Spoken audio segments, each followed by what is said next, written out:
général, je préfère démarrer par la couleur, parce que c'est la couleur qui me pousse. C'est un peu comme dans la musique, il y a des notes ou des tensions qui donnent envie de jouer. Dans la musique et dans la peinture, c'est pareil. Il y a des couleurs qui me donnent envie de continuer, ou d'autres qui m'étouffent et qui m'écrasent complètement. Et en général, j'arrête tout et puis j'ai besoin d'avoir des stimuli, enfin picturaux évidemment, il y a des couleurs qui m'excitent en fait. Donc. Il peint encore avec la même énergie, Philippe Charpentier. 16 ans après, le geste est toujours vif. Ça fuse, ça éclabousse de tous les côtés. Le rythme est donné, comme lorsqu'il était musicien, batteur dans des groupes de jazz et de rock. C'était dans les années 70. J'avais un besoin d'expression qui passait par la musique, puis par la peinture, ensuite avec les deux. Et ce sont deux façons de m'exprimer, aussi importantes l'une que l'autre. En fait, pour moi, ce qui est important, c'est pas de faire de la peinture ou de faire de la musique, c'est de m'exprimer. J'ai besoin de voir le ciel, j'ai besoin d'avoir de l'espace. J'aime les arbres, les animaux, je suis un homme des bois, en fait. Hein. J'aime bien être en communion avec la nature.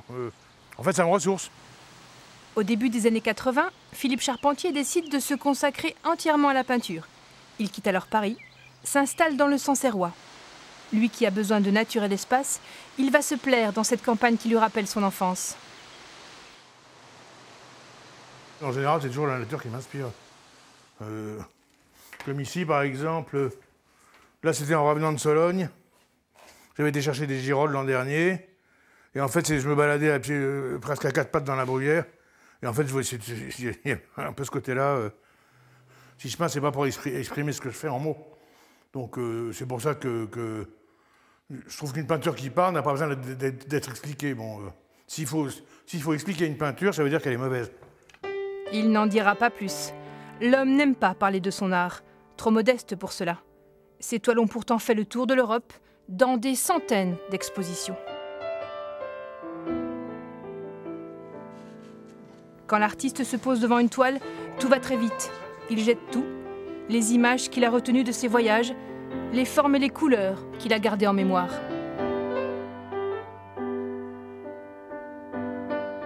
Je suis souvent à la mer, et 2 mois après, tout d'un coup, j'ai plein de toiles bleues qui vont sortir, mais sans que j'ai décidé de peindre la mer.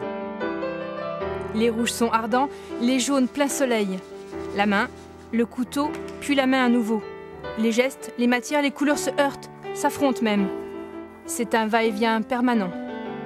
Ce qui est intéressant dans la peinture, c'est de la laisser parler toute seule, c'est-à-dire en fait de laisser le hasard agir, et ensuite de guider ce hasard. Mais pour que le hasard ait sa place, il faut avoir une bonne maîtrise de la peinture, du dessin, etc. J'aime toutes les techniques, je les ai toutes travaillées. Et dans l'absolu, je fais de l'aquarelle, du dessin,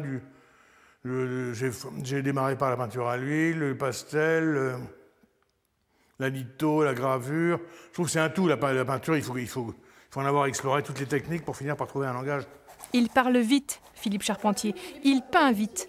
En fait, il peint comme il vit et vit comme il peint. Sa peinture et lui ne font qu'un. Quand je suis dans la peinture, je suis débordé par elle, je suis dedans. Je suis dedans et à l'extérieur en même temps. Et en fait, j'ai besoin d'être partout. Tout artiste, pour schématiser un peu, ne fait entre guillemets que son autoportrait. Et il est certain que quand on connaît la joie de vivre de Philippe Charpentier, on la retrouve dans sa peinture, effectivement. Philippe est un personnage haut en couleur, à l'image de sa peinture d'ailleurs. Et c'est vrai qu'on ne s'ennuie jamais avec lui. Le travail de Philippe Charpentier est vraiment très spécifique. Quand on a vu son travail une fois, effectivement, sans aucun doute, on saura l'identifier et le reconnaître.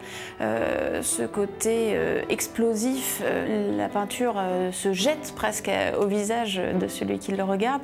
Mais en même temps, quand on prend le temps de rentrer dans la peinture de Philippe, on s'aperçoit qu'il y a énormément de niveaux de lecture, qu'on peut vraiment découvrir ce qu'est la peinture, on va dire, avec tous ces espaces qui sont créés et la troisième dimension qui est suggérée sur la surface de la toile.